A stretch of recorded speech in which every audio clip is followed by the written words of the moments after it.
საქართველოს თავდაცვის სამინისტრო 4 წლიან საკონტრაქტო სამხედრო სამსახურში იწვევს 18-დან 35 წლამდე საქართველოს მოქალაქეებს. სამხედროები უზრუნველყოფილი იქნებიან ნატო სტანდარტების უმაღლესი ხარისხის უნიფორმით, სამხედრო აღჭურვილობით, კვებით, უფასო სამედიცინო მომსახურებით, სოციალური და სამართლებრივი დაცვით.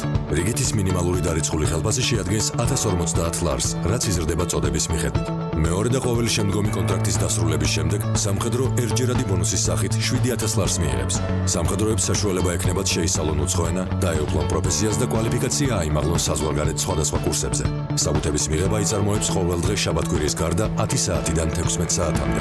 რეგისტრაცია შესაძლებელია ონლაინ.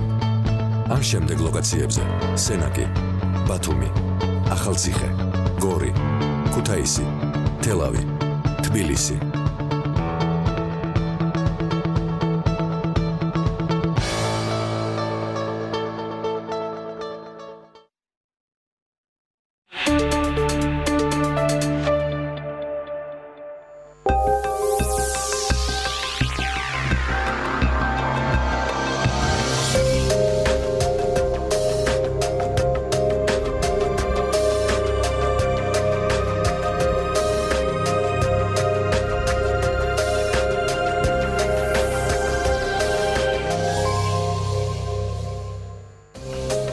არჩევნები ახალი საარჩევნო სისტემით და ახალი კოდექსით.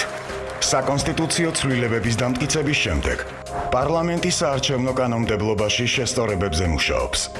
როგორია საერთაშორისო აქტორების როლი ამჯერად? რატომ გახდა ოპოზიციის თავდასხმის სამიზნე გერმანიის ელჩი? რა პირობებში და როგორ საარჩევნო გარემოში ჩატარდება არჩევნების შემოდგომაზე? პარლამენტის ვიცე-სპიკერი კახა კუჭავა, თავისუფალ ხედვაში. საღამოშვიდობის ეს თავისუფალი ხედვა, მე გიორგი გვიმრაძე ვარ. ქართული პოლიტიკური დაპირისპირება უკვე დიდი ხანია გასცდა საქართველოს შიდა პოლიტიკურ მოცემულობას და მასში საკმაოდ აქტიურად მონაწილეობენ დასავლელი პოლიტიკოსები და დიპლომატები. ამის მიუხედავად გერმანიის ელჩის მიმართ გამოსხმული კრიტიკა იმ ფორმით, რომელთაც ეს გამოხატა ზოგიერთმა ოპოზიციონერმა, მაინც მოულოდნელი იყო, თუმცა შეიძლება ითქვას, რომ ის მაინც ქართული პოლიტიკური პროცესის ნაწილად უნდა აღვიქვათ და თუ როგორი არის პოლიტიკური პროცესი, რომელშიც ჩვენ მოგვიწევს საარჩევნო მარათონის გამართვა და როგორია შედეგი, რომელიც მივიღეთ საკონსტიტუციო ცვლილებებიდან, ამ საკითხებზე ჩვენ ბაქარ ბერეკაშვილთან ერთად ვისაუბრებთ, თუმცა მანამდე სალომე ქოქიაშვილი შემოგვიერთდება და ვისაუბრებთ მასთან მის შესახებ, თუ როგორ იყო შეფასებები და რა დაპირისპირება მოყვა ქართულ პოლიტიკოსებსა და დიპლომატებს შორის. სალომე, საღამოშვიდობის. საღამოშვიდობის. რო შევახსენოთ ჩვენს მაყურებელს, თუ რა იყო ამ დაპირისპირების საგანი და ხომაც შეგიძლია შენი მხრიდან პრინციპში გითხრა იმის შესახებ, რომ მართლაც და მხოლოდ გერმანიის ელჩის ასე ვთქვათ განცხადება იყო თუ არა საფუძველი ოპოზიციის გაღიზიანების, თუ შეიძლება ვივარაუდოთ, რომ საკონსტიტუციო პროცესის თუ საკონსტიტუციო ცვლილებების პარლამენტში ყოველ შემთხვევაში პროცესის ასე ვთქვათ მასი უშუალო ჩართულობის გარეშე წარმართვამაც განაპირობა ოპოზიციის გაღიზიანება.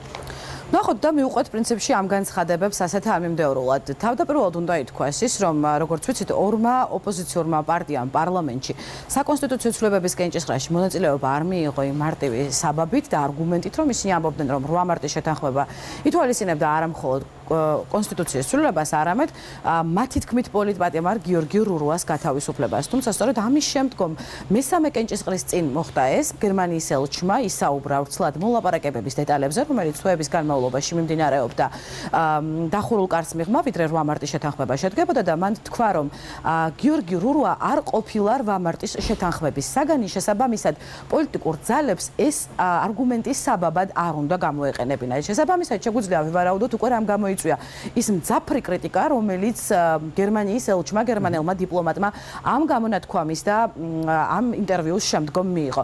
საკმაოდ ცხარე გამონათქვამები იყო და ალბათ არ ღირს ახლა ჩვენს ეთერში გავიმეოროთ ის, ის თუ რა ეპითეტებს იყენებდნენ ქართველი პოლიტიკოსები გერმანელი დიპლომატის შეფასებისას, თუმცა ფაქტია, რომ ეს ეპითეტები ზოგადად ევროკავშირმა აღიქვა როგორც ელჩზე თავდასხმა და ყველა მხარეს მოუწოდა, რომ ასეთი თავდასხმებისგან თავი შეიკავონ და ევროკავშირმა საკუთარ განცხადებაში ასეთი ქმედებები დაგმო. თუმცა მივიღეთ ძალიან უცნაური პოლიტიკური რეალობა, თუ მაგალითად იგივე ამ კრიტიკოს ოპოზიციონერებს დავეყრდნობით უკვე დღეს გაკეთებულ კომენტარებს, გამოდის, რომ ევროკავშირმა განცხადება კი გავრცელა, მაგრამ ამ განცხადებას ადრესატი არ ყავს. ანუ თითქმის ყველა ის პოლიტიკური ძალა, რომელიც ამ დღეების განმავლობაში გამოირჩეოდა გერმანიის ელჩის მისამართით საკმაოდ მძაფრი კრიტიკით, დღეს ამ პოლიტიკური ძალების წარმომადგენლები ამბობდნენ, რომ ევროკავშირის განცხადების ადრესატებად ისინი საკუთარ თავს არ აღიქვამდნენ.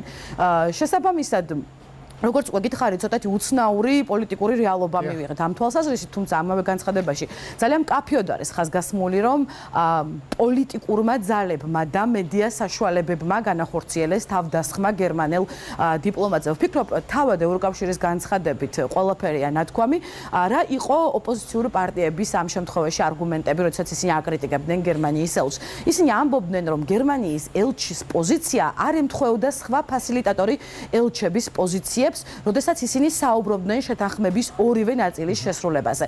თუ გადავხედავთ ბოლო თვეების თუნდაც განმავლობაში ფასილიტატორი ელჩების მიერ გაკეთებულ განცხადებებს, დიახ, ისინი მუდმივად საუბრობდნენ იმაზე, რომ უნდა შესრულდეს შეთანხმების ორივე ნაწილი, თუმცა არც ერთ ფასილიტატორ ელჩს არასოდეს არც ერთ კონკრეტულ გვარსახელზე არ უსაუბრია. სხვათა შორის, გუშინ, როდესაც ფასილიტატორმა ელჩებმა საქართველოს მიულოცეს საკონსტიტუციო ცვლილებები, ამავე განცხადებაში ბოლო ფრაზად ჩვენ მკითხულობდით იმას, რომ თითოეულმა პოლიტიკურმა აქტორმა და მოთამაშემ უნდა სცეს პატივის საქართველოში აკრედიტებული დიპლომატიური კორპუსის წარმომადგენლების, მათ შორის ფასილიტატორი ელჩების შრომას და რაც მთავარია, კეთილსინდისიერებას. ბუნებრივია, უნდა ვიგულისხმოთ, რომ კეთილსინდისიერ დიპლომატთა შორის მოიაზრებოდა გერმანიის ელჩიც. სალომე, დიდი მადლობა.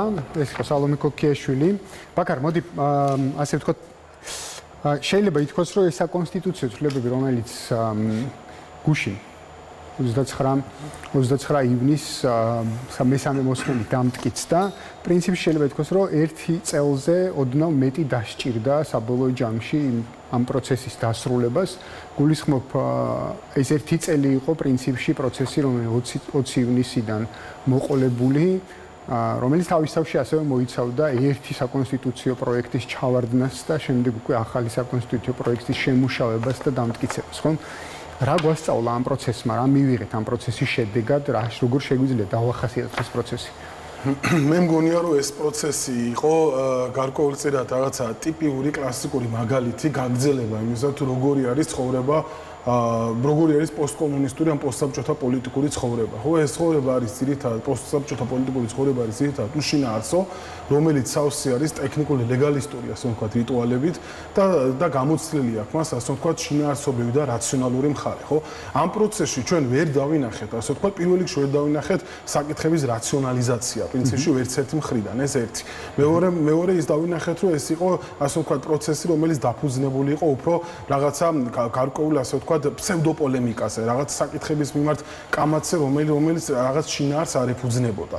და მნიშვნელოვანი ასევე ის, რომ ამ პროცესში ასევე წარმოჩნდა გარკვეულწილად ის, რომ ეს პროცესი მორგებული იყო არა რაღაცა პოლიტიკური რაციონალურობის და პოლიტიკური პრაგმატულობის სახეს, არამედ რაღაცა იქცა საგნად ვაჭრობისა, რაღაცა სხვა ტიპის მოლაპარაკებებისა, რომელიც იყო მიღმა უკვე პოლიტიკური, ასე რომ ვთქვათ, პროცესებისგან და რომელიც იყო უკვე ნაწილი რაღაცა იმ პროცესებისა, რომელსაც საერთო აქვს უფრო რაღაცა ფსევდოპოლიტიკასთან ვიდრე ნამდვილ პოლიტიკასთან. მაგრამ რა ეს ფსევდოპოლიტიკური პროცესი ზოგადად დამახასიათებელია ჩვენი ქვეყნისთვის ბოლო 30 წლის განმავლობაში და სამწუხაროდ ეს იყო გაგრძელება ამისი.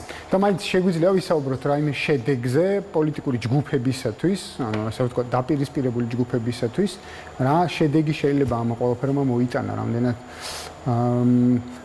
რა ბენეფიტი შეიძლება აქედან მიიღონ პოლიტიკურმა ჯგუფებმა ასე. ნუ ამ ასე ვთქვათ, საკონსტიტუციო ცვლილებების ახსნა ძირითადად არსებობს სამწუხაროდ მხოლოდ ლიბერალური ახსნა.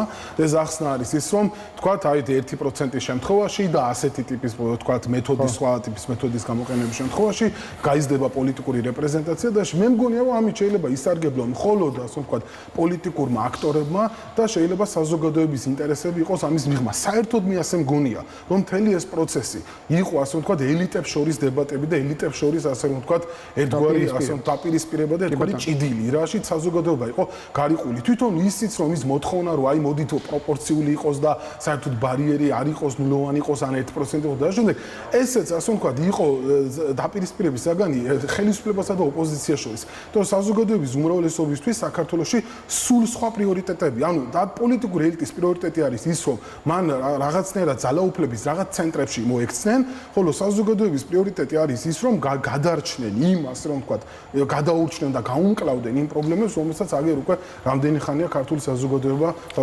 უმკლავდება. ბაქარ, ჩვენ სალომე გვესაუბრა იმის შესახებ, გარკვეული ვთქვათ მოცემულობის შესახებ, რომელიც დადგა რამდენიმე დღის განმავლობაში, ხო, ამ შემთხვევაში გულისხმობ ქართულ პოლიტიკოსებსა და გერმანელ დიპლომატ შორის გარკვეულ დაპირისპირებაზე, თუმცა უცხოელი პოლიტიკოსების ჩართულობა ჩვენ ქართულ პოლიტიკურ პროცესში ეს მართლაც არ არის სიახლე და ჩვენ ჩვეულნი ვართ ამ პროცესს და ასე ვთქვათ, მათ შორის არ დათანხმებას უცხოელი პოლიტიკოსების მიმართ და ასე შემდეგ და ასე შემდეგ. მაგრამ მთლიანობაში ის რაც 2 დღის განმავლობაში ვნახეთ, ვთქვათ, გერმანიის ელჩის მიმართ, რას გვაჩვენებს, როგორ იქნება საქართველოში საარჩევნო გარემო იმის გათვალისწინებით, რაც მოყვა გერმანიის ელჩის განცხადებას. ხო, მე მგონია რომ აი ზუსტად პირველ რიგში ისო საერთოდ უკეთესი იყო რომ რადგანაც მე ხანახან რჩება განცდა რომ ქართველი პოლიტიკოსები ისე იქცევიან არჩევნების წინ რომ თითქოს ეს არის ბრძოლა გადარჩენისთვის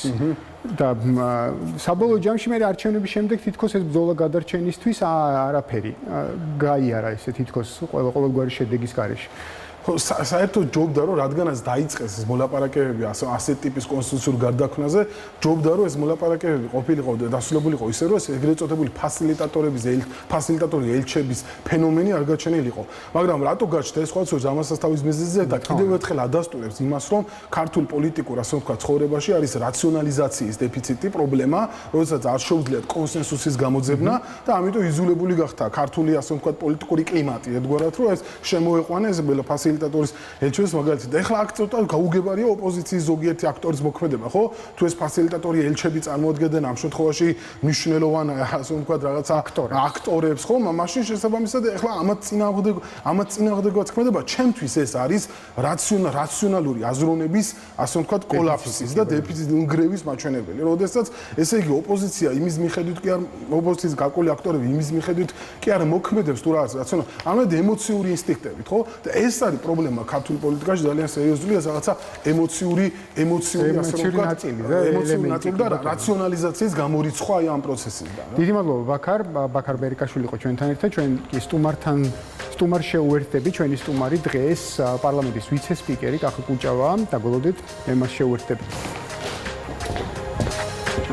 საღამოშვიდობის. როგორ გიკითხოთ? ხო, კარგად.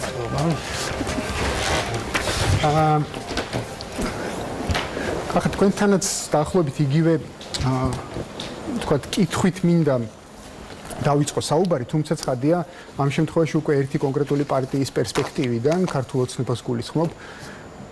რა მიიღო ქართულმა ოცნებამ იმ ცვლილებებით, რომელიც გუშინ დადგა, რომელიც გუშინ ასე განხორციელდა კონსტიტუციაში, ასე ვთქვათ. მე ერთხელ მოგესალმებით, მადლობა მოწვევისთვის. ამ კითხვას ესე პირდაპირ არ გავცემდი პასუხს, როგორც დამისვით, მე არ ვიტყოდი ქართულმა ოცნებამ რა მიიღო. ჩვენ შეიძლება ძალიან დიდ წარმატება ჩაგვეთვალოს ის, რომ ჩვენი ძალისხმევით მოხდა ამის მიღება, მაგრამ რეალურად ვინც მიიღო, ეს არის ქართული ხალხი. 25 წელი გავიდა მას შემდეგ, რაც რა მიიღო ქართულმა ხალხმა? ქართულმა ხალხმა მიიღო ის, რასაც ძალიან დიდი ხანი ვითხოვდით, უფრო პროპორციული არჩევნები. ჩვენ ძალიან კარგად გვახსოვს ისტორია, თავიდან 150-ზე იყო ნაციონალური მოძრაობის მმართველობის დროს მოხდა ამის კიდევ უფრო გაზრდა შემცირება პროპორციის და გაზრდა მაჟორიტარული დეპუტატების სეგმენტის და ამის შემდეგ იყო ძალიან ბევრი მცდელობა, თუმცა ფიასკოთი 2012 წლის მოწვევის პარლამენტში ჰქონდა ამის შანსი, მაგრამ მაშინ ოპოზიციამ არ დაუჭირა მხარი, იყო საკმაოდ დიდი ნებათაღელვა, აზრთა სხვადასხვაობა, იყო შემდეგ უკვე 2016 წლის მოწვევის პარლამენტის მუშაობის დროს განვითარებული მოვლენები, სადაც ასევე არ დაუჭირეს მხარი, რომ 2020-ში ყოფილიყო, თუმცა ჩვენ შევძელით მაშინ და 2024-ის არჩევნებისთვის მოვახერხეთ საკონსტიტუციო დიდიხნის მიღება ბოლომდროინდელმა მოვლენებმა, რომელიც ყველაზე მნიშვნელოვანი არის ის, რომ იყოს საერთო საყოველთაო კონსენსუსი, ყველა პარტია მონაწილეობდა და ნამდვილად ყველა უჭერდა მხარს, რომ მაქსიმალურად მიახლოებული ყოფილიყო პროპორციულიდან, ისე ვთქვათ, გარდამავალიც შეგვიძლია დავარქვათ 120-30-ზე. და ფაქტიურად ის კომპონენტიც, რომელიც ნულოვან ბარიერს გულისხმობს, უზრუნველყოფდა მრავალპარტიულობას მომდევნო პარლამენტში. ამიტომ ეს არის მიღწევა, რომელზეც არა მხოლოდ ჩვენ ვსაუბრობთ, არამედ საუბრობს საერთაშორისო საზოგადოება, ჩვენი პარტნიორი ქვეყნები, საერთაშორისო ორგანიზაციები, რომლებიც თვლიან, რომ ეს არის ზუსტად საქართველოს გამარჯვება, ქართული ხალხის გამარჯვება. ერთადერთი ისღა დარჩა, რომ დაჩქარებული წესით იცით რიგარე შესხდომებზე მივიღებთ იმ რეკომენდაციების ნაწილს, რომელიც ეუთოოდირისგან არის მოწოდებული და მათთან ერთად შემუშავებული და ფაქტიურად ჩვენ ჩავთვლით, რომ ყველა ვალდებულება შევასრულეთ. რეალურად რა მიიღო ქართულმა ხალხმა, ამას ალბათ საბოლოო ჯამში მაინც იმ 4 წლით შევაფასებთ, რომელი 4 წელიც ეს პარლამენტი იმოღვაწეებს, რომელიც ახლა ამ წესით აირჩევა 2020 წელს. იმის მიხედვით, თუ ვინ შევა პარლამენტში და როგორ შედეგს დადებს, ამ მიღწევის დაკნინება ნამდვილად არ იქნება ჩემი აზრით სწორი, რადგან ეს იყო ძალიან დიდი ხნის მიღწევა. ეს არის გამარჯვება, რომელიც ნამდვილად ყველა იმ ადამიანის დამსახურება, ვინც მთელი თავისი ენერგია რესურსი ჩადო ყველამ თავის მხრივ და მივაღწიეთ იმ შედეგს, რომელიც იყო ვიტყოდი დიდი ხნის სურვილი. უბრალოდ მე გულისხმობ იმას, რომ რეალურად არ შეიძლება ბენეფიტად ჩაითვალოს, საზოგადოებისთვის ბენეფიტად ჩაითვალოს ის, რაც მას მართლა ხელშესახებ სარგებელს არ მისცემს საბოლოო ჯამში, ხომ? ანუ პლურალიზმმა უნდა მისცეს. ხელშესახები არის ის, რომ იქნება პლურალიზმი, იქნება ის, რაც დიდი ხნის მოთხოვნა იყო, რომ მაქსიმალურად მიახლოებული ყოფილიყავით პროპორციულად 24-დან სრულად პროპორციული იქნება. ის თუ როგორ იმუშავებს პარლამენტი, ხა ჩვენ ძალიან კარგად გვახსოვს მაჟორიტარების არგუმენტები, ხო? ისინი თვლიან, რომ საერთოდ მთლიანად მაჟორიტარული შეიძლება ჯობდეს ქვეყნისთვის, როგორც არის ინგლისში ან ამერიკაში. ამიტომ ეს სადაო საკითხია, რომელი პარლამენტი როგორ იმუშავებს, უფრო დამოკიდებულია იმაზე, თუ პარტიები როგორ დეპუტატებს გულისხმობ ამ შემთხვევაში, როგორ იქნება მათ შორის ოპოზიციაც, რამდენად კონსტრუქციული იქნება ოპოზიცია და პოზიცია შორის თანამშრომლობა და ასე შემდეგ. სწორედ მაგას გულისხმობ ამ შემთხვევაში მაჟორიტარულის და პროპორციული შეპირისპირება არ მინდა. პირიქით ამ შემთხვევაში იმის მინდა, რომ პროპორციულის მუშაობისთვის აუცილებელი კომპონენტი პარტიული სისტემის გამართულობა არის ჩვენთან ასე ვთქვათ დეფიციტია. ეს მიქმნის პრობლემას უფრო პროპორციულთან მიმართებაში. ცით რა, ალბათ რაღაც ეტაპებზე ყველაფერი უნდა გავიაროთ. ეს ნამდვილად დააჩქარებს იმ პროცესს, რომ პარტიების სტრუქტურულად ჩამოყალიბებულმა ფუნქციონირებამ კლასიკური პოლიტიკური პარტიის როლი, რაც არის თავისი მოწყობით, იდეოლოგიით, დაკომპლექტებით და გზის გავლით, რომ მიაღწიო წარმატებას, ალბათ ამას ნელ-ნელა მოგვიტანს ის პრაქტიკა, რომელსაც საფუძველი ჩაუყარა უბრალოდ ამ ცვლილებებმა. იმედია ყოველ შემთხვევაში, მაგრამ მოდით მაინც დაუბრუნდები პირველ კითხვას, იმიტომ რომ პოლიტიკური აქტორები პოლიტიკურ პროცესში ასე ვთქვათ, საკუთარი სარგებლის ნახვის გარეშე არ შედიან, ხო? და ქართული ოცნებისთვის, კონკრეტულად ამ პოლიტიკური ჯგუფისთვის, მთელი ამ პროცესიდან სარგებელი რა დადგა, იმიტომ რომ საკმაოდ რთული პროცესი გავიარეთ ამ 1 წლის განმავლობაში, ხო? იმიტომ რომ იყო 20 ივნისი, იყო ჩავარდნილი საკონსტიტუციო ცვლილება, ასე ვთქვათ და საბოლოო ჯამში აი დღეს უკვე მივიღეთ გარკვეული კონსენსუსის თუ რაღაც გარკვეული შეთანხმების შედეგად ის კონსტიტუცია, რომელიც კონსტიტუციაც იმუშავებს პრინციპში ერთი მოწვევის პარლამენტისთვის, ასე რომ ვთქვათ, ხო? ეს კონკრეტული ცვლილება. კი ბატონო. საბოლოო ჯამში სარგებელი ქართული ოცნებისთვის, იმიტომ რომ ამ შემთხვევაში არ გეკითხებით თქვენი ოპონენტებისთვის რა სარგებელი დადგა, ეს მათი საქმეა. თქვენ როგორ უყურებთ ამ ოპონენტების სარგებელზე საერთოდ არ ვსაუბრობ, აქ ვსაუბრობ კიდევ ერთხელ რაღაც ხაუსი ხაზი, ეს ხო ის მიღწევა, რომელიც ალბათ ჩემი აზრით დამასწრებით 16 წელს. ეს იმიტომ ვახსენე, რომ არ გთხოვთ ანალიტიკურ ანალიზს, ასე ვთქვათ, რომ რა მიიღეს პოლიტიკურმა აქტორებმა. გავცე ხო პასუხი რასაც რა არის ქართული ოცნებისთვის. ჩვენ ამ პროცესში რეალურად რაც ვანახეთ, მიუხედავად იმისა, რომ 14 ნოემბერს ჩვენ ვერ მოვახერხეთ საკმარისი ხმების მობილიზება, ესე ვთქვათ, არ ჩამოვყარეთ ფარხმალი და გავაგრძელეთ მუშაობა. ჩვენ ძალიან კარგად გვახსოვს ის კრიტიკაც და ხშირ შემთხვევაში ვამბობდით კიდეც, რომ არ უნდა გვიკვირდეს ეს კრიტიკა, რადგან ყველა ელოდა, რომ ეს ცვლილებები განხორციელდებოდა და ვერ განხორციელდა, თუმცა ზუსტად ამის შემდეგ მოვახდინეთ ჩვენ სრული მობილიზაცია, გუნდი შეიკრა, იყო შიდა კონსულტაციები, საკმაოდ საინტერესო მსჯელობები, რომლის მიხედვითაც ჩვენ ერთხმად გავედით და ერთსულოვნება ვაჩვენეთ, არა მხოლოდ 8 მარტის შეთანხმებასთან დაკავშირებით, არამედ უკვე შეგვიძლია როგორც დამდგარი ფაქტი ვთქვათ, სამი მოსმენით მიღებული საკონსტიტუციო ცვლილებები და ყველა ძალიან კარგად ხვდება, რომ არაქართული ოცნების ნება იმ დეპუტატებთან ერთად, ვინც ასევე დაგვიდნენ გვერდში, რადგან მხოლოდ ჩვენი ხმები საკმარისი არ იქნებოდა და ეს ცვლილებები ვერ განხორციელდებოდა. სამწუხაროდ ის პოლიტიკური ძალა, ერთია თუ ორნი არიან, რომელიც ძალიან პროევროპელობას, პრინციპულობას ცდილობენ აჩვენონ ხალხს, ყველაზე მნიშვნელოვან მომენტში და მართლაც არა ერთმა პოლიტიკოსმა საზღვრებს გარეთ ახსენა, რომ ეს იყო ისტორიული მომენტი საქართველოს, აი ეს დღეს ვერ გამოიჩინეს საკმარისი სიძლიერე და თავის სიტყვის შესრულების ხელმოწერილი შეთანხმების შესრულების უნარი, რომ მათ შემოსულიყო კენჭი ეყარათ და მხარი დაეჭირათ საკონსტიტუციო ცვლილებებისთვის. ამიტომ ერთადერთი რაც ჩვენ მივიღეთ, ეს არის კიდევ ერთხელ დავანახეთ ხალხს თუ რამდენად გუნდურები ვართ, რამდენად ჩვენ შეგვიძლია საბოლოოდ შევასრულოთ ის სიტყვა და დანაპირები, რომელიც ჩვენ თქვით და ეს არის კონკრეტული შედეგი, რომელიც დღეს უკვე სახეზეა. კი ბატონო. ამასთან ერთად შეგვიძლია ვისაუბროთ იმაზე, რომ შენარჩუნებული მაჟორიტარები 30 ადგილი, ასე ვთქვათ, კლავად შეიძლება ჩაითვალოს გარკვეულ რესურსად უმრავლესობის მოპოვებისთვის მმართველი გუნდის სასარგებლოდ. ხო, მოდით ესე ვთქვათ, ხა ძალიან მარტივი არის, ხო, თავის დროზე რატომაც ჩავარდა, ეს ის იყო, რომ მაჟორიტარების თითქმის ყველა უდიდესი ნაწილი წინააღმდეგი იყო, რომ მაჟორიტარული სისტემა გაუქმებული იყო. ისინი მაჟორიტარები არიან, ისინი თვლიან და რამდენიმე მათგანი წლების განმავლობაში ამბობდა, რომ ისინი მხარს არ დაუჭერდნენ მსგავს სისტემას. ეს არის იმ მოლაპარაკების შეთანხმების ნაწილი. ჩემი ნება რო ყოფილიყო, მე მთლიანად 150-ვე აპროპორციულზე გადავიდოდი, მაგრამ ზუსტად ეს არის ის ძალისხმევა, რომელიც ჩვენ ჩავდეთ ამ პერიოდში, რომ შეთანხმება მოხდარიყო თუნდაც პარტიის შიგნით, იქნებოდა თავიდან 150-ზე იყო საუბარი, გახსოვთ პროცესი როგორ მიდიოდა მოლაპარაკების 110-40-ზე და საბოლოო ჯამში შევთანხმდით 130-ზე, ამიტომ ისინი თვლიან, რომ მათ თავის შედეგს მიაღწიეს ის მთავარი მიზეზი, რის გამოც მათ 2019 წლის 14 ნოემბერს არ დაუჭირეს მხარი, ამიტომ ნაწილობრივ მათი მოთხოვნას დაკმაყოფილებული იქნა, თუმცა მე ვთვლი, რომ ეს დიდი გამარჯვება, რადგან პირველ რიგში ეს იყო მთლიანობაში შეთანხმება ყველა პოლიტიკურ ძალას შორის და ის ნება, რომელიც ხალხს ჰქონდა და რაც ყველაზე მთავარი არის, აშკარად არის, რომ პროპორციულთან გაცილებით მიახლოებულია, ვიდრე იყო ეს.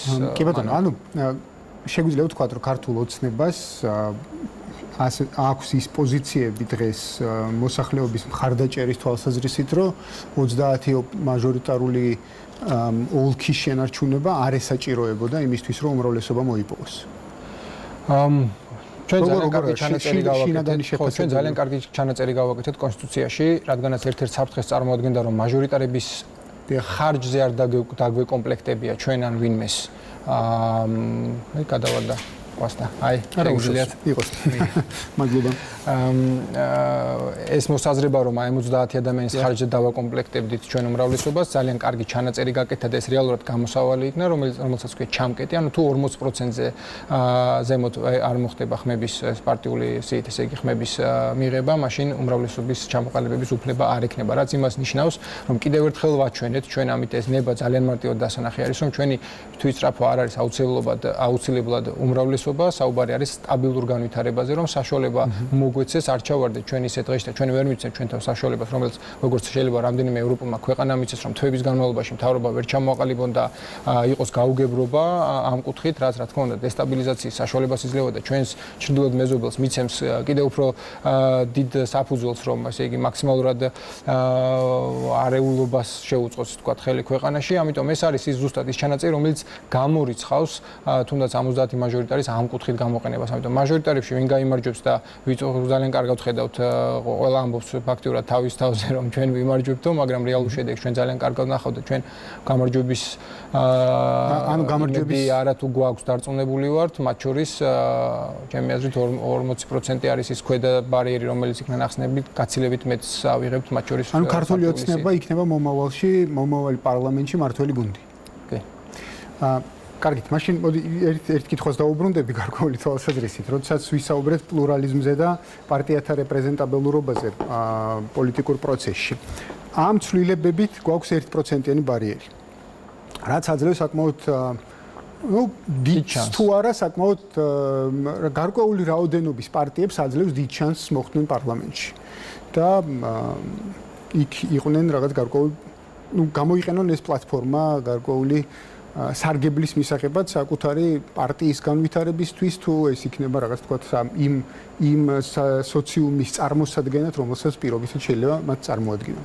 მაგრამ მეორეს მხრივ თუ იქნება პარლამენტში ერთი კონკრეტული პოლიტიკური ჯგუფი, რომელიც მიიღებს უმრავლესობას და პრინციპში კონსტიტუციის ცვლილების ამოცანა აღარ დგას, ანუ საკონსტიტუციო უმრავლესობა არავის აღარ ესაჭიროება და მართვისთვის კი ჩვეულებრივი უმრავლესობა საკმარისია. ხოლო შემდეგ არჩევნებში გვაქვს 5%-იანი ბარიერი თუ სწორად მახსოვს.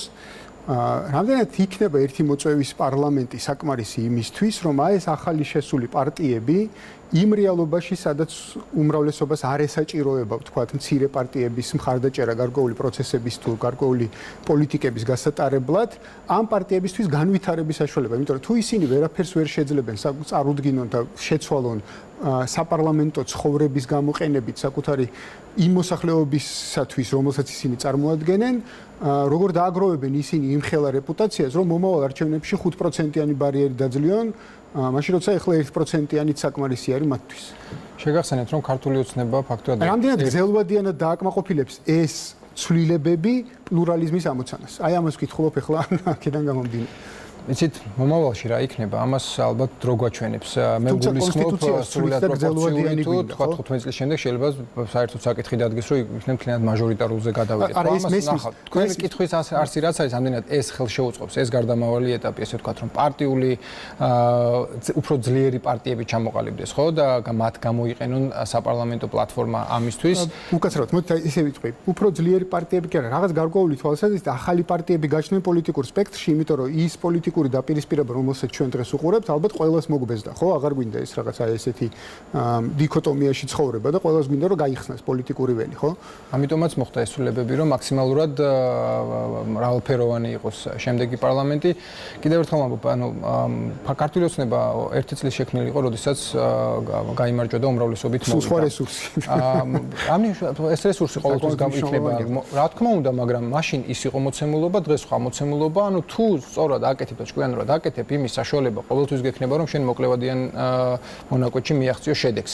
რამდენად ეს გრძელვადიანი არის, ეს დამოკიდებული არის უკვე იმ ხედვებზე, იმ იდეოლოგიაზე, იმ პრინციპებზე, რომელიც გარშემოც შეიკრიბებიან გარკვეული ჯგუფი ადამიანების და თავიანთ ამ გაერთიანებას დაარქმევენ პარტიას. პარტიები ევროპაში განსაკუთრებით ხა ამერიკაში არის, ხო, ორპარტიული სისტემა, თორემ ევროპაში ძალიან ბევრი ახალი პარტიაც არსებობს, რომელმაც საკმაოდ დიდ წარმატებასაც მიაღწია, ამიტომ ბევრი იშლება, ბევრი ერთიანდება, ამიტომ ეს საინტერესო პროცესი არის, პერიოდია, რომელიც ჩვენმა პარლამენტმა აუცილებლად უნდა გაიაროს. არ იქნება ადვილი, დარწმუნებული ვარ, იქნება ძალიან ბევრი პარტია, ძალიან ბევრი აზრი, მაგრამ აქ ყველაზე მნიშვნელოვანია ალბათ ყველა ამ ადამიანმა, ვინც შემდეგ პარლამენტში მოხვდება, პირველ რიგში ხალხს აჩვენოს, რომ მათ შეუძლიათ მუშაობა იყვნენ პარლამენტში. არა უბრალოდ საუბარი, არამედ რეალურად იმ ფუნქციების შესრულება, რომელსაც პარლამენტი უნდა ატარებდეს საპარლამენტო რესპუბლიკაში, როგორც საკანონმდებლო, ასევე ზედამხედველობის კუთხით. ამიტომ ეს ჩემი აზრით 4 წლის თავზე იქნება ძალიან კარგი სურათი, რომელიც მიცემს საშუალებას მოსახლეობას გააკეთოს უკვე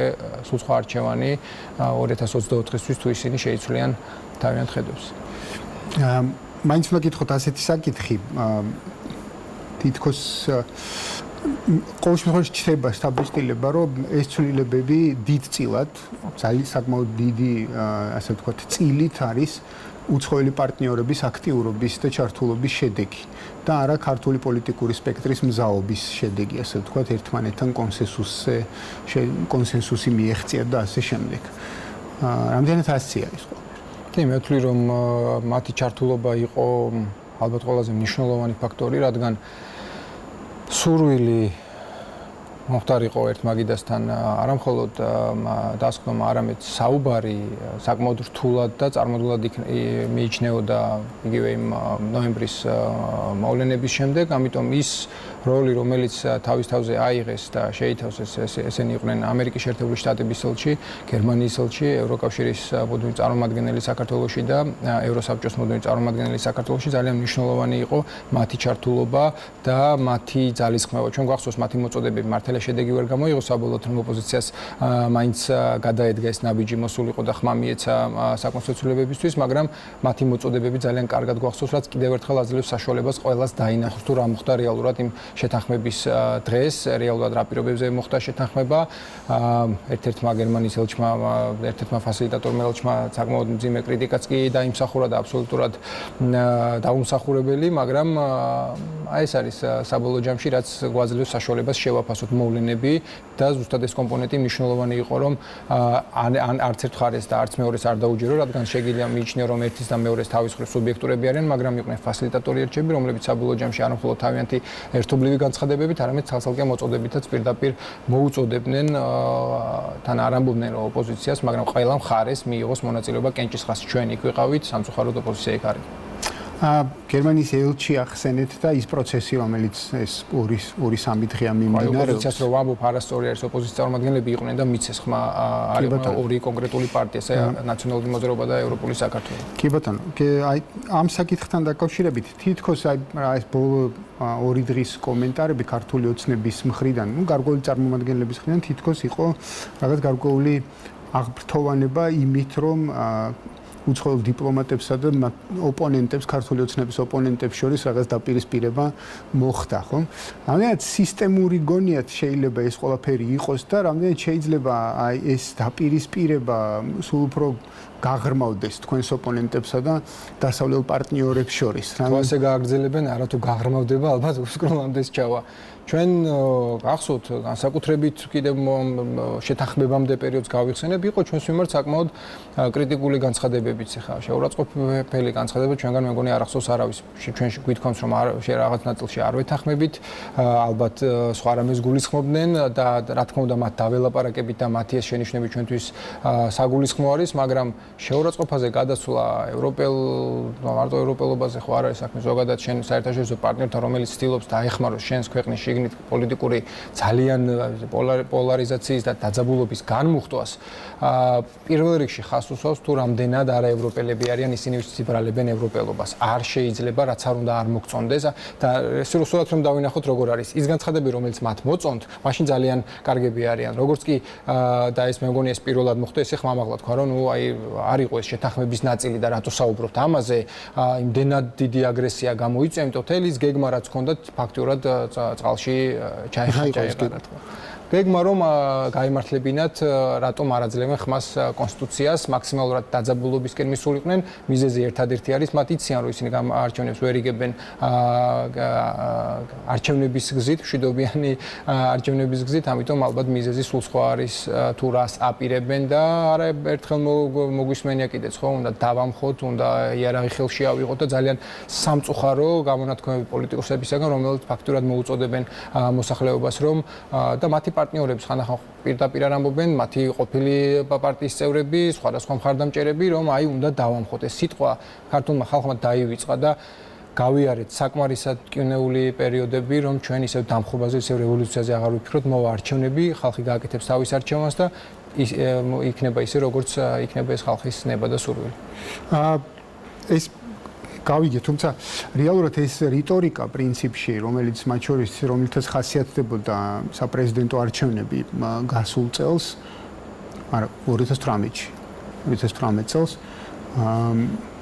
თითქოს აი ახლა გერმანიის ელჩთან მომხდარი ინციდენტიდან გამომდინარე, თითქოს ყველაფერი ისევ წინ გვაქვს. ის რაღაც ბრძოლის ველის რიტორიკა, რომელიც მეც რამდენად რომ საკმაოდ დაძაბული არჩევნები. რამდენად სასარგებლო შეიძლება იყოს ეს ამორჩევლის პოზიციიდან. ამიტომ საუბრობ ამაზე ყველაფერზე, რა შეიძლება გააკეთოს და როგორ შეიძლება ამ ყველაფერს გაუმკლავდეს მართველი გუნდი, იმიტომ რომ ძირწილად მისი პასუხისგებლობა საარჩევნო პროცესის სამართლიან გარემოში, ასე ვთქვათ, და მშვიდ გარემოში ჩატარება, მაგრამ აი ეს სიმშვიდე სერიოზული გამოწვევაა და მეტიც აქტიურობა არის სერიოზული გამოწვევა, როდესაც დაპირისპირება ამ ფორმატში გადადის, როდესაც დაპირისპირება აი ამ სამკვდრო სასიცოცხლო ბრძოლის ელფერს იღებს, ამ შემთხვევაში მოსახლეობას დიდი სურვილი არ უჩნდება არჩევნებში მონაწილეობა მიიღოს. იცით, ჩვენმა ქვეყანამ ალბათ უნდა ისწავლოს, რომ დაპირისპირებაც არის დაპირისპირებაც ყველაფერი, მაგრამ დავასრულებ ისე თქვა მინდა, მთავარი არის რომ არჩევნები დამთავრდება და შემდეგ ყველა გავაგრძელებთ ისევ ცხოვრებას, იქნება ის მოცემულობა და ის რეალობა, რასაც მივიღებთ არჩევნების შემდეგ, ძალიან მნიშვნელოვანია ღირსეულად გავიაროთ ეს ეტაპი. ამ კუთხით ჩვენი ხნა არათუ მზაობა არის, ჩვენი ვალდებულება როგორც მმართველი პარტიის, რომ არჩევნები ჩატარდეს ძალიან თავისუფალ, დემოკრატიულ გარემოში, ძალიან დიდი ძალისხმევა იდება დღესაც კი ამაში არის საერთაშორისო პარტნიორები, ყველა ის ორგანიზაცია, ვინც ამ კუთხით მუშაობს, მათთან ერთად ჩართულობა, რომ მაქსიმალურად შეიქმნას ისეთი დაცული გარემო, რომ ყველანაირ სპეკულაციას თუ დაძაბულობას თუ ზედმეტ არ ვიცი, შეხლა შემოხლას და ასე შემდეგ ადგილი არ ექნება და გარემო განსაკუთრებით უბნებში, საარჩევნო უბნებში იქნება ისეთი, რომ მათ შორის დამკვირვებლებმაც იღებენ ამ ნაწილში მიიღებენ მონაწილეობას, რომ ვთქვათ, რომ ჩვენი არჩევნები შედგა მშვიდობიანად, დამოუკიდებლად და ეს არის ის მოცემულობა, რომელიც ხალხის არჩევანის შედეგად მივიღეთ. Რა თქმა უნდა, შეეცდებიან დესტაბილიზაციას, შეეცდებიან პროვოკაციების მოწყობას, უნდა გვაუწყდება, რომ ერთ-ერთი მთავარი არაღი დღეს ამის გაკეთების ეს არის დეზინფორმაცია და ყალბი ინფორმაცია, რომელიც სამწუხაროდ უფრო და უფრო მატულობს, რაც არჩევნები ახლოვდება. ამასთან ბრძოლა ძალიან რთულია, მაგრამ შეუძლებელი ნამდვილად არ არის, არის ბევრი მექანიზმები. ეს პრობლემა არ დგას მხოლოდ საქართველოში და ეს პრობლემა საკმაოდ მწვავედ არის სხვა ქვეყნებშიც, დასავლეთის ქვეყნებში, როგორც ევროპა, ისე ამერიკა. ყველა ცდილობს ამას თავის მხრივ ებრძოლოს. არის ალბათ ერთ-ერთი საუკეთესო გამოსავალი მაქსიმალური გამჭვირვალობა და მაქსიმალურად ღიაობა ყველანაირი ინფორმაციის თუ სხვადასხვა საკითხების, რომელიც საზოგადოებრივ ინტერესს წარმოადგენს, რომელიც მიცემს ნაკლებ სპეკულაციის საშუალებას, ამიტომ მე ვთვლი, რომ ადვილი გზა არ იქნება, მაგრამ ღირსეულად გავივლით ამ გზას და ნამდვილად ჩავაბარებთ ამ გამოცდას კიდევ ერთხელ. კი ბატონო. ბატონო კახა, მოდით იქიდან გამომდინარე, რომ საკონსტიტუციო ცვლილებების პროცესი გავიარეთ და კონსტიტუციაში ცვლილებები განხორციელდა. ახლა დარჩა გარკვეული თვალსაზრისით საარჩევნო კოდექსში ცვლილებების განხორციელება, თუმცა თითქოს აქაც გარკვეული მზაობა არსებობს პროექტი, არის შიგნით გარკვეული ცვლილებები. იყო ესეთი მოთხოვნა, მაგალითად პატრიოტთა ალიანსის მოთხოვნა იყო ადმინისტრაციული რესურსის კრიმინალიზაციასთან დაკავშირებით, არის იქ საკითხები, თქვათ, პარტიათა დაფინანსების ნაწილთან დაკავშირებით და ასე შემდეგ. საინტერესო პროცესია, ცხადია და ამაზე მნიშვნელოვანი იქნებოდა საუბარი, მაგრამ რადგან გარკვეული თვალსაზრისით საარჩევნო გარემოსთან და საარჩევნო სისტემასთან დაკავშირებით ცვლილებები მეტნაკლებად განხორციელდა ან განხორციელების პროცესშია, ამას ცოტა ხანი შევეშვები და ქართული ოცნება რას გვპირდება 4 წლის განმავლობაში ამ ნაწილზე რომ გადავიდეთ, თქო თქვენი სპეციფიური მიმართულებით უცხოეთთან ურთიერთობის კონტექსტზე რო ვისაუბროთ, ხო? რა არის ამოცანა მომავალი 4 წლის განმავლობაში, თუ უკვე შეგვიძლია ვისაუბროთ, იმიტომ რომ არჩევნები ძალიან მალეა, დღეიდან ესე რომ ვთქვათ, წესით ასე უნდა იყოს ოქტომბრის ბოლოს და რა არის ის ამოცანები, რომელსაც აი ამ 4 წლის განმავლობაში უნდა მივახციოთ? და რომლის მიღწევას საგარეო კურსში ცვლილებებს არ უნდა ველოდოთ, რადგან ეს ის გაცხადებული კურსია, რომელიც კონსტიტუციაში არის ჩანაწერი გაკეთებული და ხელისუფლება დავასრულებ. ესე იგი, ჩვენ ნამდვილად შეგვიძლია ვიამაყოთ იმ მიღწევების, რაც ქართული ოცნების ხელისუფლების მმართველობის დროს იქნა მიღწეული ევროპასთან თუ ამერიკასთან ურთიერთობის კუთხით. ასოცირების ხელშეკრულება, თავისუფალი და ყოვლისმოცლილი სავაჭრო ვაჭრობის ხელშეკრულება და რაც ყველაზე მთავარი იყო და ყველა ძალიან გაგვიხარდა უვიზო მიმოსვლა ევროპის ქვეყნებში. რა თქმა უნდა, ჩვენ არ ვაპირებთ გავჩერდეთ მიღწეულზე. საგარეო კუთხით, სანამ ყველა ამ კომპონენტს ვიტყვით, ერთ-ერთი მთავარი სასაუბრო, ერთ-ერთი ყველაზე მთავარი და მნიშვნელოვანი საკითხი, რაზეც ჩვენ ყოველთვის ამახვილებთ ყურადღებას და ვცდილობთ ყველა პარტნიორი ყოველდღიურად ინფორმირებული და მაქსიმალურად მოთხოვთ მათ რეაგირება, ეს არის ჩვენი ოკუპირებული ტერიტორიები და იმ ადამიანების უფლებების დაცვა, რომელთა უფლებები ყოველდღურად ირღვევა ამ ტერიტორიაზე, განსაკუთრებით ეს ნათელი იყო კოვიდის დროსაც, როდესაც უბრალოდ ჯანმრთელობის ესე იგი პრობლემები როდესაც ჰქონდათ, სამედიცინო დახმარების მიღების საშუალებასაც კი არ აძლევდნენ, თუმცა ჩვენი ხნა ყველაფერი გაკეთდა ბოლომდე საკმაოდ მაღალი შეფასებები იქნა ამ კუთხითაც მიღებული. ამერიკასთან ურთიერთობა არ ყოფილა არასდროს ისეთი ძლიერი და ისეთ მაღალ დონეზე, როგორც გვაქვს დღეს. ამას არ ვამბობთ მხოლოდ ჩვენ, ამაზე ხმამაღლა საუბრობს ოფიციალური ვაშინგტონიც, ამერიკის საელჩო თავისი განცხადებებით. კიდევ უფრო გაღრმავება ამ ურთიერთობების არის ის გეგმის ნაწილი, რომელიც მომავალში უნდა გავაგრძელოთ ჩვენ, განსაკუთრებით თავდაცვის და თავდაცვის მიმართულებით მუშაობა და ჩვენ ყველამ კარგად ვიცით, რომ ძალიან ახლოს ვართ იმ რეალობასთან, როდესაც შეგვიძლია უფრო მეტი მოვითხოვოთ ევროკავშირის წევრობის კუთხით და ნატოს წევრობის კუთხით. ეს არის ის ორი მთავარი პრიორიტეტი, რომელიც რჩება ამ კუთხით და დარწმუნებული ვარ, რომ ჩვენ გვექნება წინსვლა შემდეგი 4 წლის განმავლობაში. კი ბატონო, თუმცა ბოლო პერიოდში ჩვენ ვნახეთ საკმაოდ მნიშვნელოვანი კრიტიკა იმ პოლიტიკოსებისგან პრინციპში დასავლეთში, რომელთაც ეხება საქართველოსთან კომუნიკაცია, ხო? ეს კრიტიკა ისი შედეგი იყო? არა საკმარისი პარტიული კომუნიკაციის თუ მათ შორის სახელმწიფო დონეზე კომუნიკაციების ხარვეზებს შეგვიძლია ვისაუბროთ. სახელმწიფო დონეზე ნამდვილად არ ვიტყოდი, რადგან ხელისუფლებას თავისი კომუნიკაცია აქვს და ის შედეგები მეტყველებს იმ წარმატებაზე, რომელიც მიღწეული არის თუნდაც დღეის მდგომარეობით. რა თქმა უნდა, ის ცვლილებები, რომელიც განხორციელდა იყო ერთ-ერთი მიზეზი, როდესაც ნამდვილად იყო ასე ვთქვათ გარკვეულწილად ჩავარდნა გარკვეული პერიოდით, მაგრამ შედეგი დღეს უკვე სახეზეა, თუ რას მივახციეთ, თუ როგორია შეფასებები, როგორია მათი ინფორმირებულობის დონე. ჩვენ ხმამაღლა გვითქვამს და არც ახლა მოგვერიდება თქვა კრიტიკის არ გვეშინია ჯანსაღი კრიტიკა ის შენიშნებს სრულყოფილი არავინ არ არის და სრულფასოვნად არავინ არ ასრულებს ალბათ საქმეს, მაგრამ მნიშვნელოვანია ესეთი სტრატეგიული პარტნიორებისგან მიიღო ეს კრიტიკა, შეაფასო იქ რა კომპონენტშიც არ ეთანხმები და არც ეს არის აუცილებლად თავის დახრის კომპონენტი, რა კომპონენტში არ ეთანხმები დისკუსია გამართო და საბოლოო ჯამში მიაღწია იმ შედეგს, რომელთაც ყველა იქნება კმაყოფილი, რაც ყველაზე მთავარი იქნება შედეგიანი ამ სტრატეგიული პარტნიორობისთვის. ამიტომ დღეს არსებული რეალობას არას დღეს ვგევართ. თუნდაც ის განცხადებები, რომელიც ჩვენ მოვისმინეთ ამ ბოლო პერიოდში, კიდევ ერთხელ ხაზს უსვავს, თუ რამდენად ღირსეულად გავიარეთ ჩვენ ეს ეტაპი და დღეს არათუ ეს კომუნიკაცია ძალიან მაღალ დონეზე, საკმაოდ ამბიციური გეგმებია მომავალი თანამშრომლობის გამოსწორდა. რა თქმა უნდა. კარგი, მოდით ბოლოს მაინც გითხავთ კონკრეტული საარჩევნო პროცესთან დაკავშირებით, ქართულ ოცნებაში რა დონეზე არის თქვა ახალ სიაზე მუშაობა, ანუ აი ესეთი პარტიული ტიპის სამუშაო უკვე დაწყებულია თუ არა? გულწრფელად გეტყვით, რადგან ადრეც მკითხეს ეს და ის რეალობა, რომელსაც შევეცდები კარგად დავხსნა. ახლა ჩვენ საკმაოდ ძლიერი გამოწვევის წინაშე ვიდექით.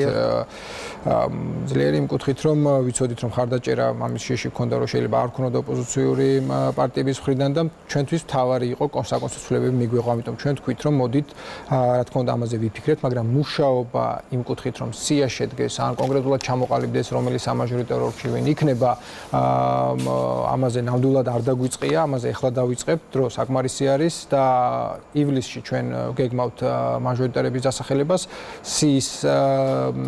სიაში ვინ იქნებიან ეს ცოტა მოგვიანებით, ივლისში გეგმავთ მაჟორიტარების დასახელებას. სიმართლე გითხრათ, ცოტა კომიკური და სასაცილოც იყო, კონსტიტუციის ცვლილება ჯერ მიღებული არ იყო. ხმას იცოდნენ, რომ არ აძლევდნენ, ესე აცხადებდნენ და უკვე ინაწილებდნენ სამაჟორიტარო ოლქებს 30 ოლქის მიხედვით, ხო? ახლა ჩვენ იგივე შეცდომა ბოლოდ არც იქნებოდა სწორი ესე გამოსულიყავი და უკვე ვინმეს დასახელება დაგვიწყო, თავარი იყო ჯერ მიგვიღო საკონსტიტუციო ცვლილებები, მიგვიღო ის მართლაც ისტორიული დღისადმი მიგვიღწია, როდესაც ვიტყოდით, რომ ესე მოსმენი ჩვენ საკონსტიტუციო ცვლილებები მივიღეთ, ეს არის ახალი რეალობა, ახალი თანაფარდობა პროპორციული და მაჟორიტარების და მხოლოდ ამის შემდეგ უკვე დავიწყებდით მუშაობას. ორი დღე დარჩა კიდევ, როდესაც ჩვენ შევძლებთ ბოლომდე მივიყვანოთ, შევძლებთ და მივიყვანთ კიდეც საარჩევნო კოდექსის ცვლილებები, რომელიც ევთო-ოდირის რეკომენდაციების შესაბამისად ხორციელდება, საინტერესო განხილვები იქნება, ამის შემდეგ შევდგებით უკვე მუშაობას. მოდით ესე მითხარით, აი ამ გამოცდილებიდან გამომდინარე, რომელიც ამ საკონსტიტუციო ცვლილებებზე ვთქვათ, გამოვლინდა, ასე ვთქვათ.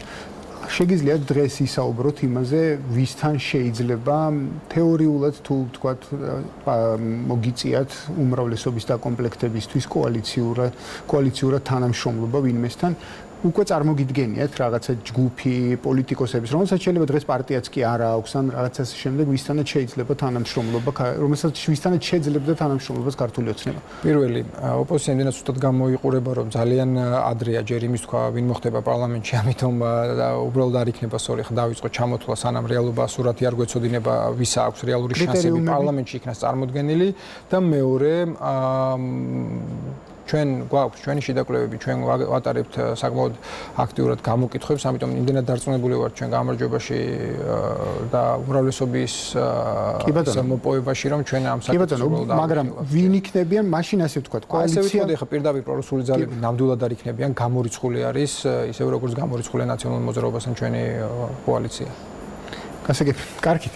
დიდი მადლობა მოგზაურობისთვის და წარმატებებს გისურვებთ. კარგად გრძნობთ. მე კი შემოგიერთდებით ჩვენს ანალიტიკოსებთან ერთად, რომლებთანაც ვისაუბრებთ ეკონომიკის სფეროში კონკრეტულ გამოწვევებთან დაკავშირებით და ასევე რუსეთში მიმდინარეობს რეფერენდუმი საკონსტიტუციო ცვლილებებთან დაკავშირებით, იქ რეფერენდუმზე გაიტანეს ეს საკითხი და აი ამ საკითხებს განვიხილავთ ანალიტიკოსებთან ერთად.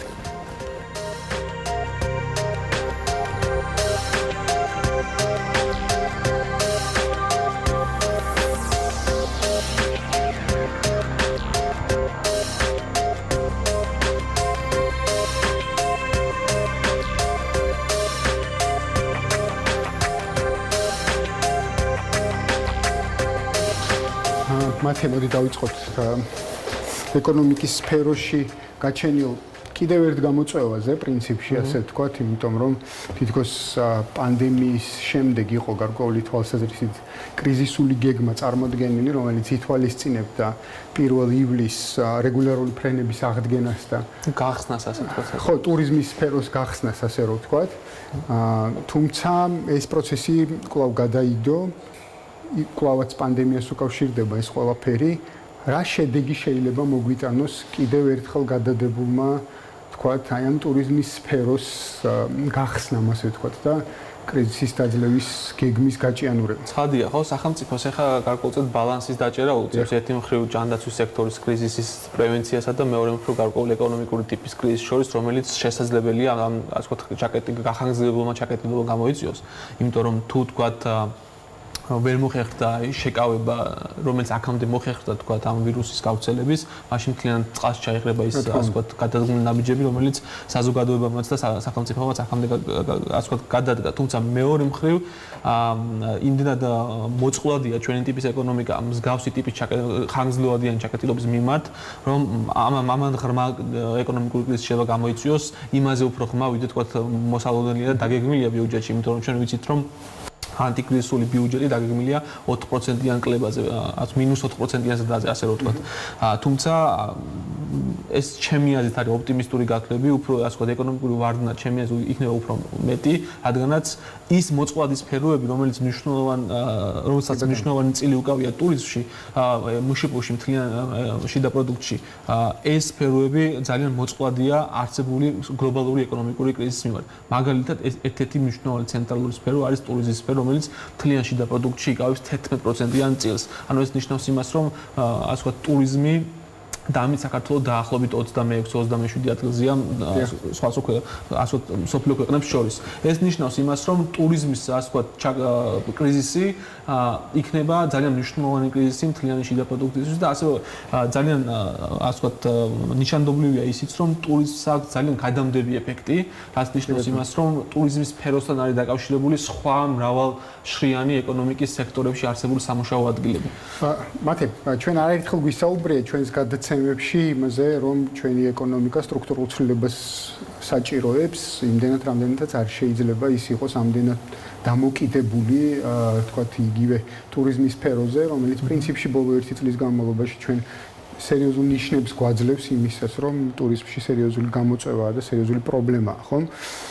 მაგრამ მოდი ესე შევხედოთ, ტურიზმი უკვე არის ის მოცემულობა, რომელიც შენ ისაუბრე, რომელზეც შენ ახსენე, რომ ის არა მხოლოდ თვითონ ასაქმებს საკმაოდ ბევრ ადამიანს, ხო, არამედ მისი გვერდით სფეროებს, გვერდით დარგების დასაქმების შესაძლებლობაც არის, ასე ვთქვათ, ხო? მაერის იქ რაღაც. ტაქსის მომსახურება იქნება, ეს ტრანსპორტის მომსახურება იქნება, თქვათ, ყვების მრეწველობის ნაწილი იქნება თუ ასე შემდეგ. ძალიან ბევრ გვერდით და დაახლოებით თქვენ 30%, ასე ვთქვათ, სრული დასაქმებისაც ძალიან დიდი კი ბატონო. შესაბამისად, ცხადია, რომ ეს მოკლევადიანად ვერ მოხდება ამის სტრუქტურული ცვლილება ამ ადამიანების ერთბაშად სადღაც სხვა სფეროში დასაქმება და სხვა ახალი სფეროების თუ ახალი სტრუქტურის შემოტანა ქართულ ეკონომიკაში და მაშინ აი ამ აქედან გამომდინარე კონკრეტულად კრიზისის დაძლევისთვის რა შეიძლება გაკეთდეს? ასე ვთქვათ, პირველი არის ის, რომ ეს ბალანსის დაცვა არის მნიშვნელოვანი, რადგანაც თუ თქვათ გარკვეული რეგულაციების და გარკვეული მნიშვნელოვანი სტანდარტების გარეშე, რომელსაც ჯანდაცვის სოფლიო ორგანიზაცია და ასევე ჯანდაცვის სამინისტრო მუშაობს და ითვალისწინებს და აპირებს ამის იმპლემენტაციას, ასე ვთქვათ, იგივე სასტუმროებში და მასთან დაკავშირებულ, ასე ვთქვათ, სამსახურებრივ ადგილებში, ამის მნიშვნელოვანი დაცვა, რადგანაც თუ თქვათ ვერ მოხდა პრევენცია ამ, ასე ვთქვათ, ვირუსის გავრცელების, ამ მთლიანად შეიძლება ჩამოშალოს შემდგომში არა მხოლოდ კონკრეტული სფეროები ან კონკრეტული დარგები, არამედ მთლიანად ეკონომიკა, რადგანაც ჯანდაცვის კრიზისის გამწვავება იქნება პირდაპირ დარტყმა არა მხოლოდ ჯანდაცვის სექტორზე, არამედ ეკონომიკაზე, ხო? ანუ პირველი რაც შეიძლება არის ის, რომ სახელმწიფო მაქსიმალურად უნდა შეეცადოს გარკვეული ბალანსის დაცვა. მაგრამ მეორეა ის, რომ რადგან ჩვენი ეკონომიკა არის ძალიან მოწყვლადი და პრინციპში ვერ გაუძლებს გრძელვადიან, ასე ვთქვათ, ჩაკეტვას, მნიშვნელოვანია ის, რომ სახელმწიფო სწრაფად გადადგას ნაბიჯები, მოკლევადიანი, ასე ვთქვათ, კრიზისის დასაბალანსებლად, რამე თუ ჩვენ ახალ რეალობაში მოგვიწიოს ცხოვრება. ანუ ეს იქნება გარკვეულწილად რეგულაციები, ეს იქნება გარკვეულწილად გახსნა, მაგრამ გახსნა ახალი თამაშის წესებით. რადგანაც ეს ინგლისური გამოთქმა business as usual. ესეთი აღარ იქნება, ეს ვეღარ გაგრძელდება, ხო? საქმიანობა ამ თუ იმ კონკრეტულ სფეროში. ამიტომ სახელმწიფომ ფორს მაჟორულ რეჟიმში, მაგრამ კვალიფიციურად უნდა მოახერხოს ის, რომ გარკვეულწილად დაიწყოს გახსნის ეტაპი, მაგრამ დაიწყოს ახალი თამაშის წესებით, სადაც ერთგვარი ბალანსის პრინციპი დაცული იქნება, რაც გარკვეულწილად მოკლევადიან პერიოდში ერთგვარ დააბალანსებს. თუმცა ამავდროულად უნდა იფიქროს სტრუქტურულ გადააზრებაზე ეკონომიკის. ამ მიმართულებით ველოდებით ამ პოსტკრიზისულ გეგმას, რომელზეც უცხოელებთან მუშაობენ და პრინციპში ეს უნდა იყოს ერთგვარი გზამკვლევი განვითარების გეგმის. კი ბატონო, აქვე მაინც კითხავ პრინციპში შიდა ტურიზმის საკითხს, ამდენად შეიძლება შიდა ტურიზმი იყოს კრიზისის დაძლევის ნაწილი, სრადია ვერ იქნება ამის ესე ვთქვათ. კი, ამაზე მიდის საუბარი. მოტორი, მაგრამ შეიძლება თუ არა იყოს ის რაღაცა გარკვეული მნიშვნელობის მქონე ნაწილი. იცით რა არის? ანუ მე გიორგი იცი რა არის? ანუ ამაზე მიდის საუბარი, ბევრ საუბრობენ იგივე სამოქალაქო საზოგადოების ნაწილიც, ასევე ექსპერტების თავრობის ნაწილიც, თუმცა მე მგონია რომ ეს ცოტა არასერიოზულია, რატომ არა იმიტომ რომ შიდა ტურიზმთან რაიმე პრობლემა აქვს, არამედ თუ ჩვენ შევხედავთ ოფიციალურ მონაცემებს, ასე ვთქვათ, შემოსავლების კუთხით, აი მაგალითად 30% ოფიციალურად დასაქმებული ადამიანების 30% აქვს 500 ლარზე ნაკლები შემოსავალი და იმ ადამიანების რაოდენობა ოფიციალურად დეკლარირებული შემოსავლებიც გააჩნია ხელფასის სახით. რომელთაც გააჩნიათ 5000 ლარზე მეტი შემოსავალი თვეში, ამათი რაოდენობა მთლიან დასაქმებულებში არის 0.57%. ხოლო იმ ადამიანების რაოდენობა, რომელთაც 8000 ლარზე მეტი შემოსავალი აქვს ოფიციალურად, იმათი რაოდენობა არის მთლიან დასაქმებულებში 0.27%. ანუ ასეთ მოცემულობაში, როდესაც ასეთი ტიპის უთანასწორობა გვაქვს, რაზე შეიძლება დადგეს ეს შიდა ტურიზმი? იგივე ხა მაგათ უსმენდი დღეს ბევრ ასე ვთქვათ თავრობის წარმომადგენლებს და ასევე სხვა ექსპერტებს, სფეროს დარგის ექსპერტებს საუბრობენ, რომ ისინი აპირებენ გარკვეულ საინფორმაციო კამპანიას მოსახლეობაში ერთგვარად წაახალისოს შიდა ტურიზმი. ნუ გასაგებია, მაგრამ ანუ თუ ეს შესაძლებლობების მიღმა როგორ უნდა წაახალისო, როდესაც 30% 500 ლარზე ნაკლები შემოსავალია. ხო, ამიტომ შიდა ტურიზმის შიდა ტურიზმი უნდა ითამაშოს მნიშვნელოვანი წილი გრძელვადიან პერსპექტივაში, მაგრამ ეს მოხდება მას შემდეგ, როდესაც შემოსავლების თანაბარი, მეტნაკლებად თანაბარი, ასე ვთქვათ, მდგრადი განაწილება იქნება მოსახლეობაში. მათე დიდი მადლობა, რეზი. კიდევ ერთი საკითხი, რომელსაც დღეს უნდა შევეხოთ, ეს არის საკონსტიტუციო ცვლილებები, რომელიც მიმდინარეობს ამ შემთხვევაში რუსეთის ფედერაციაში და რეფერენდუმი, რომელიც ხვალ სრულდება, რომელზეც გამოტანილი იყო კონკრეტულად ის ცვლილებები, რომელიც კონსტიტუციაში უნდა განხორციელდეს, რომელსაც უკვე დუმამ მხარი დაუჭირა, ხო? რაზე არის საუბარი ამ ცვლილებების მიხედვით და რა არის იქიდან ყველაზე მნიშვნელოვანი, რომლის გამოყოფაც შეიძლება და თქვა, რომ აი ამ ცვლილებებისთვის ხორციელდება, აი ამ კონკრეტული პუნქტებისთვის ხორციელდება მთელი ეს პროცესი მიმდინარეობს. ცვლილებები არის ძალიან მრავალფეროვანი, 200-ზე მეტი ცვლილება შედის რუსეთის კონსტიტუციაში, მისი რამდენიმე ბლოკად შეიძლება დაიყოს, არის პოლიტიკური ცვლილებები. ყველაზე ცნობილი აქედან, რომელსაც ჩვენი საზოგადოება ყველაზე კარგად იცნობს, არის ვადების განულებასთან დაკავშირებით, რომლის მიხედვითაც ასე ვთქვათ, ნულდება ის საპრეზიდენტო ვადები, რომელიც ვლადიმერ პუტინს ჰქონდა და მას შეუძლია 2024 წელს განახლებული ვადებით ორჯერ იყაროს კენჭი 2 წლიანი ვადით საპრეზიდენტო არჩევნებზე. მაგრამ ამის გარდა კიდევ მრავალი ცვლილებები შედის, განსაკუთრებით მთავარი ცვლილებები პოლიტიკური კუთხით, ეს არის პრეზიდენტის ინსტიტუტის კიდევ უფრო გაძლიერება. მას ერთპიროვნულად დუმის თანხმობით ცხადია, მაგრამ ეს წმინდად ფორმალური საკითხი შეიძლება პრემიერ-მინისტრის დანიშნა, მინისტრების დანიშნა, უზენაეს სასამართლოს მოსამართლეების დანიშნა, პროკურორების დანიშნა. სახელმწიფო საბჭოს ფუნქციები იზრდება, რაღაც ახალი ორგანო, ვერ ვიტყვი რომ ყალიბდება ეს ორგანო 2000 წელს ჩამოყალიბდა ჯერ კიდევ, მაგრამ მთელი ამ პერიოდის მანძილზე გარკვეულწოდო ფუნქცია იყო და შეიძლება ითქვას რაღაც ახალი კოორდინირებელი სტრუქტურა ყალიბდება რუსეთის ხელისუფლებაში, სადაც პრეზიდენტს ასევე მნიშვნელოვანი როლი ექნება. ანუ თავარი აქცენტი პოლიტიკური მიმართულებით არის პრეზიდენტის ფუნქციების გაძლიერება. ამაზე პუტინი მრავალჯერ საუბრობდა, ის ყოველთვის ამბობდა, რომ რუსეთი არასდროს არ უნდა იყოს საპარლამენტო რესპუბლიკა და ძლიერი პრეზიდენტი უნდა იყოს გარკვეულწილად დამაბალანსებელი, რომელმაც უნდა დააბალანსოს, ასე ვთქვათ, მთელი ყველა ძალაუფლების შტოები თუ იქ ასე ვთქვათ თუ იქ გარკვეულწილად რაღაც განხეთქილებები, გარკვეული პრობლემები შეიქმნა და უნდა შეინარჩუნოს ასე ვთქვათ ძალაუფლებრივი ვერტიკალის სიძლიერე.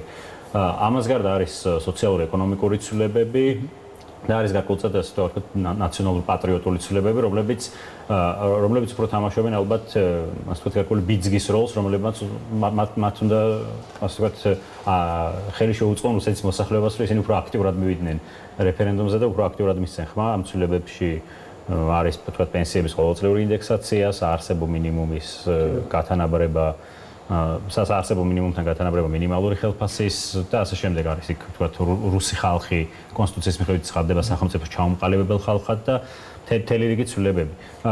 საბოლოო ჯამში შეგვიძლია რომ როგორც ესე შევაჯამოთ ეს ასეთი ფორმით, რომ ის ყველაფერი რაც პრეზიდენტის გაძლიერების ნაწილი, მის განულება, ეს ყველაფერი ემსახურება იმ არც თუ ისე ასე ვთქვათ სტაბილური სისტემის შენარჩუნების მცდელობას და საკუთარი პრეზიდენტობის გახანგრძლივების მცდელობას იმისთვის, რომ ეს სისტემა, რომელიც დაფუძნებულია საბოლოო ჯამში ერთი ადამიანის პიროვნებაზე, ასე ვთქვათ, ხო?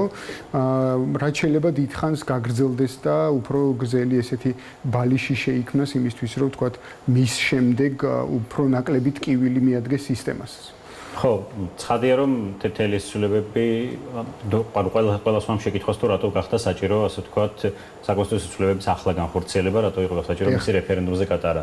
ხო, ძირითადი პასუხები ყოველთვის არის, რომ ასე ვთქვათ, საჭიროა რეჟიმის ახალი ლეგიტიმაცია. ნუ საუბარია ცხადია ისტორიულ როლზეც, რომ პუტინს სურს, ასე ვთქვათ, რუსეთს დაუტოვოს თავისი კონსტიტუცია და არ დარჩეს, ასე ვთქვათ, ის ელცინის კონსტიტუციის მემკვიდრეობის გამგრძელებლად, არამედ თავისი ახალი კონსტიტუცია შექმნას, მაგრამ მთავარი საკითხი მაინც არის, ასე ვთქვათ, პოლიტიკურ ელიტაში ახალი ასე ვთქვათ, ძალთა კონფიგურაციის დაბალანსება, ასე ვთქვათ, ნებისმიერ ძალაუფლებრივ სისტემაში, ასე ვთქვათ, მართველი ეყრდნობა ან სახალხო მხარდაჭერას, ან ეყრდნობა ელიტას. ვთქვათ, პუტინი პირველ ეტაპზე ეყრდნობოდა, როდესაც იგი მოვიდა სახალხო მხარდაჭერას და ამის წყალობით მან მოახერხა, ასე ვთქვათ, რუსეთის პოლიტიკური კლასის გაწმენდა, ვთქვათ, ელცინის პოლიტიკური კადრებისგან, მაგრამ ამის შემდეგ მის მიერ ჩამოყალიბებული პოლიტიკური ელიტა საკმაოდ გაძლიერდა. ეს არ არის, ახლა ვთქვათ, ეგრეთ წოდებული პოლიტიკის ოლიგარქია, როგორც მას უწოდებენ დღეს, ეს არ არის ის მცირე მეგობართა ჯგუფი, რომელთა ერთადაც ის მოვიდა 2000-იანების დასაწყისში ხელისუფლებაში. ასე ვთქვათ, ეს არის უკვე პოლიტიკური ფიგურები, რომლებიც გარკვეულწილად დამოუკიდებელ გადაწყვეტილებებს იღებენ, ხო, მაგალითად სერგეი ჩემეზოვი ითხოვდა, რომ მოსკოვის საქალაქო დუმის არჩევნებზე დაეშოთ ოპოზიცია, ვთქვათ, იგორ სეჩინმა ჩაშალა, ასე ვთქვათ, ოპეკის შეთანხმება, მანამდე დააჭერინა ეკონომიკის მინისტრი, ძალოვანი უწყებები აწარმოებენ დამოუკიდებელ საქმეებს, რომლებიც მთლად არ ეწერება, ასე ვთქვათ, სახელმწიფო პოლიტიკაში, ხო, ვთქვათ, მიშვილის სტუდიის საქმე, გოლუნოვის საქმე, ამერიკელი ბიზნესმენ მაიკლ კალვის დაჭერა და ასე შემდეგ. ანუ გარკვეულწილად ვერ ვიტყვით, რომ ელიტა გახდა არალოიალური, იგი კვლავ ლოიალური, უბრალოდ ამ ლოიალობის პარაგლებში ის არ მოქმედებს ერთიან ლოგიკაში. ანუ შეიძლება ითქვას, რომ პუტინის მცდელობა ეს ელიტა ამ ასე ვთქვათ, რეფერენდუმის შედეგად დააბრუნოს საერთო ლოგიკაში. მან ჯერ კიდევ მარტში განაცხადა, რომ ასე ვთქვათ, გარკვეული პრობლემები ელიტის მთლიანობის თვალსაზრისით არსებობს, ხოლო წინა კვირას პირდაპირ თქვა, რომ ჩვენ თუ ახლა შევიტანთ ამ ცვლილებებს, ასე ვთქვათ, ჩვენ თუ ახლა ვერ ჩამოვყალიბდებით, ასე ვთქვათ, ხელისუფლების სამომავლო კონფიგურაციაზე, მაშინ 2 წლის შემდეგ ელიტა შეწყვეტს საერთოდ მუშაობას და ის დაიწყოს თვალების წესებას და დაიწყოს ახალი მემკვიდრის ძიებას. ანუ პუტინი ცდილობს მიიღოს სახალხო მანდატი, რომელსაც ის აუფრიალებს ელიტებს და ის განცხადებს პირდაპირ პრეტენზიას, რომ მომავალ ტრანზიციაზე მე ვარ პირდაპირ პასუხისმგებელი და სახალხო მანდატი ახსენე. მოდი საბოლოო ჯამში შენ გარკვეული თვალსაზრისით ამ საკითხს შეეხე. რატომ მაინც რეფერენდუმი, მაშინ როდესაც უკვე გაქვს დუმის მხარდაჭერა? ხო, შეიძლება ითქვას, რომ რუსეთი არის ამას შეიძლება დავუშვათ პლებისციტარული რეჟიმი, რომელსაც პერმანენტულად ჭირდება, ასე ვთქვათ, ხმის მიცემის პროცედურები საკუთარი, ასე ვთქვათ, ძალაუფლებრივი სისტემის გასამყარებლად. ხო, ეს ხმის მიცემის პროცედურა შეიძლება იყოს ჩვეულებრივი რიგითი არჩევნები, ვთქვათ, საპრეზიდენტო არჩევნები, იქნება თუ საპარლამენტო არჩევნები, ან შეიძლება იყოს გარკვეულწილად რეფერენდუმები. მსგავსი საკითხები კარგად მუშაობს, ასე ვთქვათ, მოსახლეობის მობილიზაციის კუთხით და იგი ახდენს, ასე ვთქვათ, ხელისუფლებისთვის ახალი, ასე ვთქვათ, რაღაც ბიძგის მიცემას, მისთვის ახალი მანდატის მიცემა, შეიძლება ითქვას საზოგადოებასთან ახალი კონტრაქტის გაფორმებასაც კი. და სწორედ ამიტომაც გადის ეს ცვლილებებიც რეფერენდუმზე და სწორედ ხარდაჭერის მიხედვით შეიძლება ითქვას, რომ ხარდაჭერის დიდი იმედი აქვს, რადგან კონსტიტუციის ცვლილებებს რუსეთში, ასე ვთქვათ, შეიძლება ითქვას, რომ მოსახლეობის უმრავლესობა მეტნაკლებად უჭერდა მხარს, რადგან იმედოვნებდა, რომ კონსტიტუციის ცვლილებებით გაუმჯობესდებოდა მათ სოციალურ-ეკონომიკური ურთიერთობები. იმ ვითარებაში, როდესაც ოპოზიცია დღეს დეზორგანიზებულია და საერთო პოზიციის ჩამოყალიბება ვერ მოახერხა, მათ შორის თუნდაც კარანტინის პირობების გამო, თუ ასე ვთქვათ, მოსახლეობის ზოგად განწყობებს დაუმატებთ, ვთქვათ, ადმინისტრაციულ რესურსს, შეიძლება 70%-იანი მხარდაჭერაც კი მიიღოს, ასე ვთქვათ, საკონსტიტუციო ცვლილებებმა. უბრალოდ მთავარი საკითხი ამ საკონსტიტუციო ცვლილებების შემდეგ უშუალოდ პუტინსა და ეს ელიტას შორის ურთიერთობაში იქნება, თუ ვინ როგორ მოახდენს ამ 70%-ის თქვა ინტერპრეტირებას. პუტინმა შესაძლოა სავარაუდოდ მოახდენს ამის ინტერპრეტირებას, როგორც მოსახლეობის მასობრივი მხარდაჭერის მის მიმართ. ელიტა, რომელიც აქტიურად არის ჩართული სწორედ ამ 70%-ის დაწერაში, შეიძლება ითქვას, რომელიც პრაგმატულად არის განწყობილი, მან ცხადია იცის, ხო, თუ რამდენი არის პუტინის რეალური მხარდაჭერა, რამდენი პროცენტი მოიტანა მან თავად და ის სავარაუდოდ გააგრძელებს, ასე ვთქვათ, მზადებას რუსეთის, ასე ვთქვათ, პოლიტიკურ ცხოვრებაში ცხოვრებისთვის, როგორც პუტინთან ერთად, ასევე ვთქვათ, შეიძლება სამომავლოდ პუტინის გარეშეც. მადლობა რეზი, მადლობა მათე. ამით ჩვენი გადაცემა დასრულებულია. ჩვენ შევხვდებით ერთმანეთს მომავალ სამშაბათს 22 საათსა და 30 წუთზე. თქვენ კი არ გადართოთ, დაელოდეთ დოსიეს, რომელიც დღეს შემოგთავაზებს დოკუმენტურ ფილმს, რომელიც ეძღვნება ბერლინში გამართულ ოლიმპიურ თამაშებს 1936 წელს, რომელსაც ეწოდება ჰიტლერის თამაშები.